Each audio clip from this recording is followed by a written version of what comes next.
presencia del amor. Caminaré en presencia del amor. Amo a mi Dios porque escucha mi voz suplicante, porque inclina su oído ante mí el día que lo invoco. Caminaré en presencia del amor. Caminaré en presencia del amor. Bienvenidos hermanos en Cristo a escuchar la palabra de Dios. Gracias Magdalitas, por estar esta mañana acá compartiendo este cuarto domingo de Pascua con todos nosotros. Mayo, no puede ser mayo si no es con M de mujer. Y no solamente porque estemos celebrando en medio de esta primavera y de esta Pascua, que representa también a la primavera, a la energía femenina, ¿verdad? De nuestra munda, de nuestra casa común, sino porque en este mes tenemos varias fechas conmemorativas también, ¿verdad? Más allá del rol de la maternidad que algunas mujeres puedan ejercer biológicamente, o del rol del maternazgo que algún momento hemos ejercido algunos de nosotros, ¿verdad?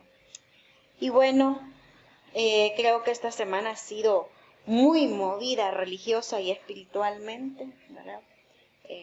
No solamente porque venimos transitando de todo ese proceso maravilloso, espero yo, que hicimos durante la Semana Santa y que estuvimos trabajando con las zonas intermedias, ¿verdad? Sino porque también la Pascua es una continuidad de ese trabajo, pero ya con otra energía. Obviamente con la alegría que nos da la primavera, que en El Salvador se vive de una manera bien particular, porque no es verano, no es primavera y tampoco es invierno, es toda una melcocha, ¿no?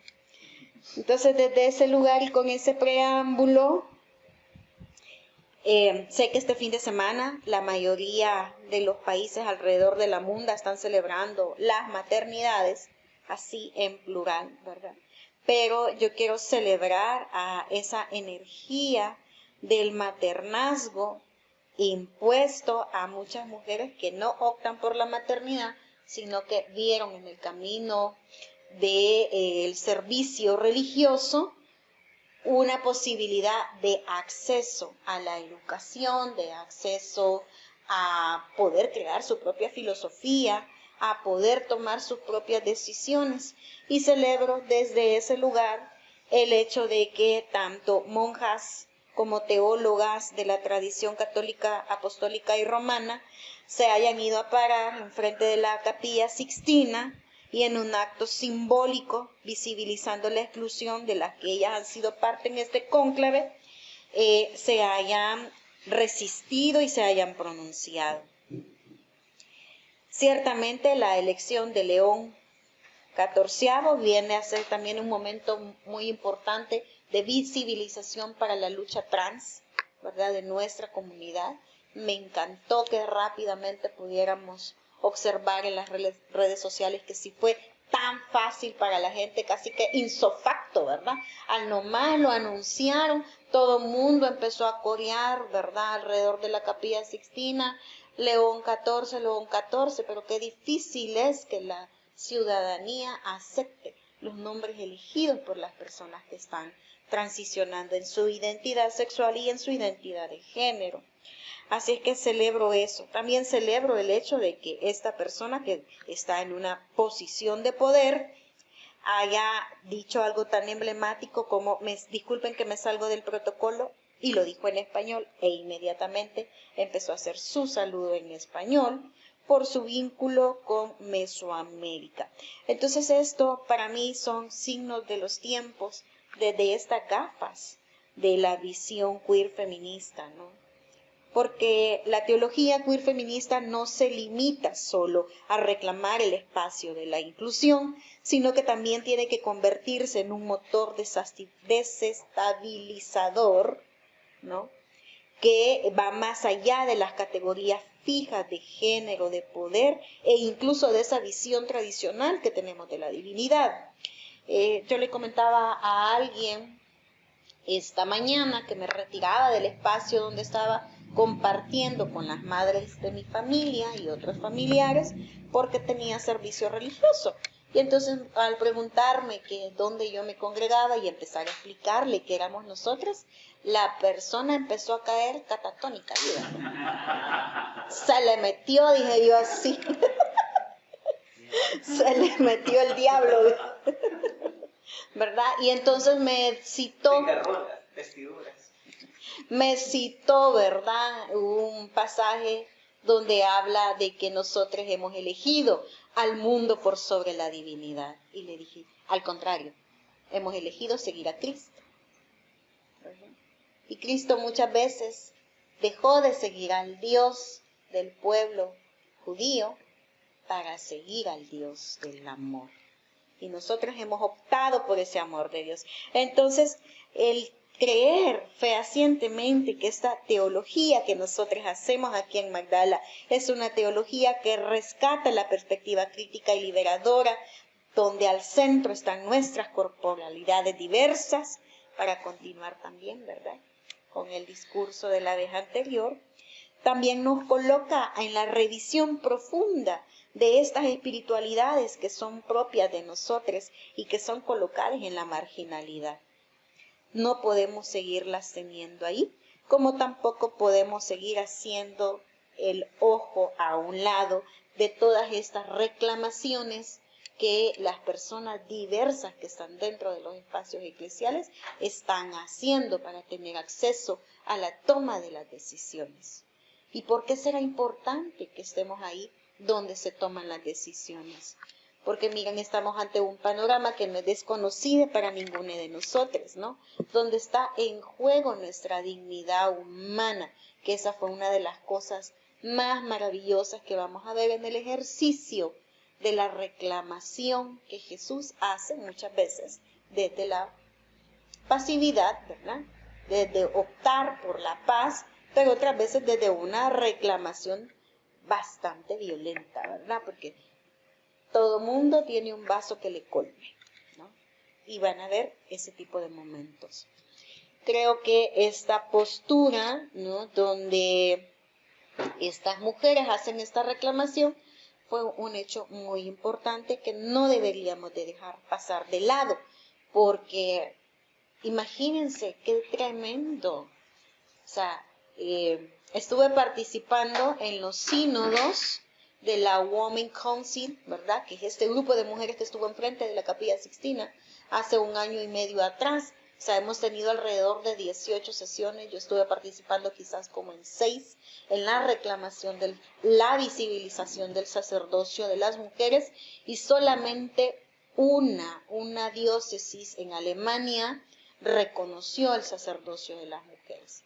Y es el único lugar en todo el planeta donde tenemos una obispa no oficial, como le llamo yo.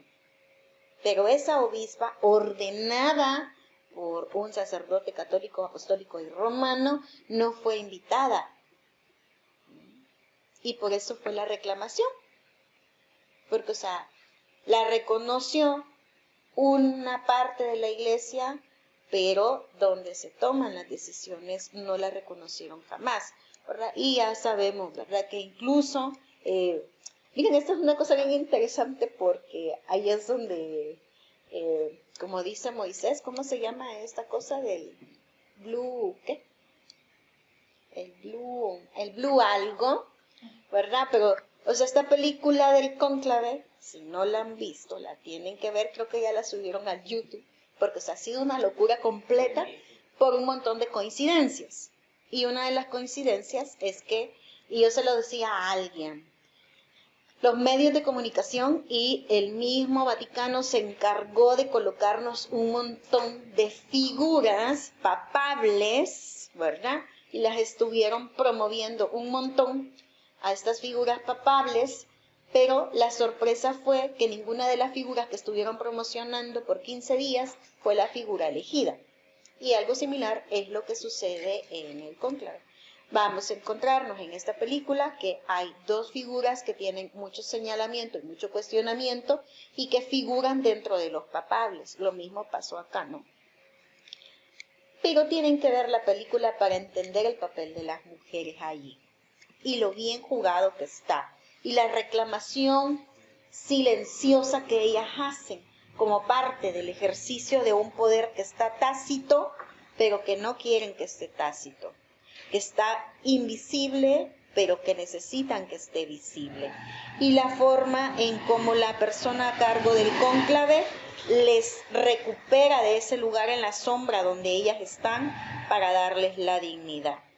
Entonces me recuerda muchísimo a esta forma alegórica que tiene las lecturas de este día de presentarnos a Tabita. Me recuerda muchísimo a eso. Y permítanme que ya se me perdió aquí entre tanto que había escrito. Imaginemos a Tabita como esa resistencia, esa figura no tradicional que no quiere seguir siendo sometida, sino que quiere presentarse ante nosotros como una figura disruptora. Su sola presencia en las escrituras ya es una fisura completa, porque hasta ahorita solamente teníamos algunas situaciones, ¿no?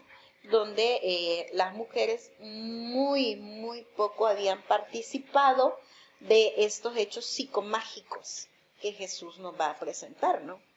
Pero viene esta situación en donde podemos ver en esta alegoría de Tabita también una especie de humor rosa, ¿no? Porque van a representar precisamente esas grietas luminosas donde nos dicen, miren, aquí algo más nos está diciendo la Escritura. Aquí tenemos que ir a ver dónde le rascamos, dónde encontramos las señales de los tiempos, ¿no? Porque nos está hablando de una espiritualidad que se encarna en la rebeldía y que se encarna también en lo no tradicional.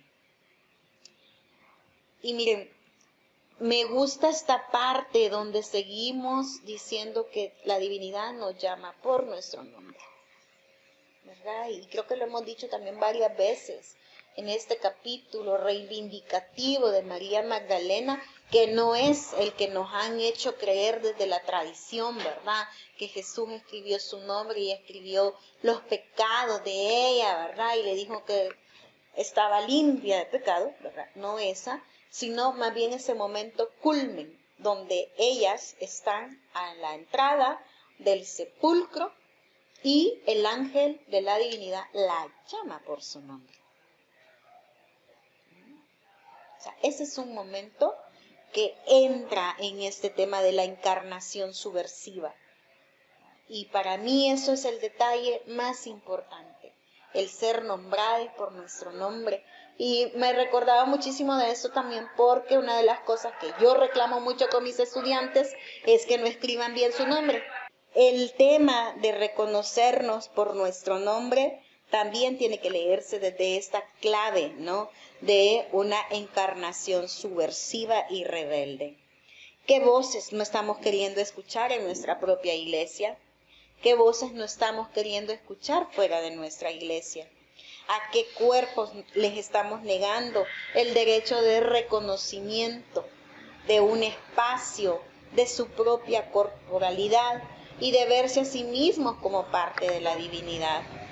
Entonces, me parece súper interesante y oportuno que esta persona que tengo, miren, tengo más de 30 años de conocer a esta persona, nunca habíamos hecho un intercambio tan íntimo como el de ahora, ¿verdad? En el que yo le estaba contando que me venía para acá y a qué era lo que venía y que la persona cayera en shock ahí inmediatamente, ¿verdad? Y que me sacara con este versículo de la Biblia. Y yo digo, ¿de qué sirve que nos sepamos de memoria los versículos de la Biblia si se nos olvida el más importante, que es el del amor? Entonces, desde este lugar, creo yo que podemos hacer estos imaginarios donde nuestra teología de la disidencia, pero también nuestra teología de la inclusividad, cobra relevancia e importancia, porque se trata de el rechazar, del desconocer a estos cuerpos y desde estas corporeidades que pueden hacer algo diferente, ¿no? Creo que también este símbolo importantísimo que vemos en esta lectura de los Hechos de los Apóstoles, ¿no? Donde esta mujer no solamente se va a presentar como una discípula, sino que hay algo en la figura de Dorcas que es relevante, porque ella se dedicaba a cuidar a las viudas. O sea, las viudas en el tiempo de Jesús eran las personas que estaban más marginalizadas, porque ya no había ningún hombre que pudiera hacerse cargo de ellas. Entonces lo que hacían era quedarse a los alrededores del templo, vivir de las limosnas, porque acuérdense que en ese momento, y ahí es donde nuestra relectura de los textos cobra relevancia, porque no nos vamos a quedar literalmente con lo que está ahí, sino que estamos invitados a ir y a buscar qué más, el contexto que va a tener ese texto y el pretexto que tiene el texto, ¿no? Entonces, cuando esta mujer, que era la que estaba dando de sí, porque se autodenominó cuidadora y protectora de las viudas del templo, cuando esta mujer, que de sus pocos ingresos como costurera, ¿se pueden imaginar? Porque yo digo, y se lo comentaba también a alguien ayer, antes teníamos tantas habilidades y tantas capacidades para hacer las cosas de lo doméstico, ¿verdad? Algunas personas más que otras, como siempre, pero a mí por lo menos, si me preguntan si puedo pegar un botón y hacer un ruedo, no puedo.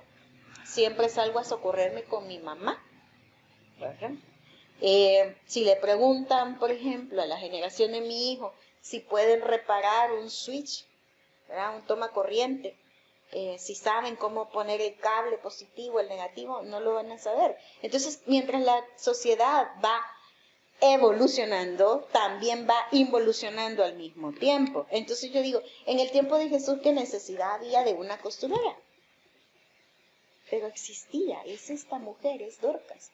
Entonces, esta mujer ejerció una maternidad de una manera diferente. Ejerció un discipulado de una manera diferente. Y por eso es que fue resucitada. O sea, el servicio de amor desinteresado que ella brindó para otras y para otras fue suficiente para entrar en esta categoría de la resurrección. Entonces, mis queridas Magdalitas, busquemos esa justicia radical más allá de lo que ya estamos haciendo en este espacio domingo a domingo, para que todes, todas y todos seamos abrazados, tengamos espacio en el lugar común y compartamos el pan sin condiciones y sin divisiones. Hoy que celebramos la gestación de la vida, es más importante el que lo hagamos desde esta postura crítica, desde esta postura de vida comunitaria, para que resucitemos a las mujeres de ese lugar donde la Espíritu Santa nos está hablando, pero donde todavía no hemos escuchado. Amén. El mensaje que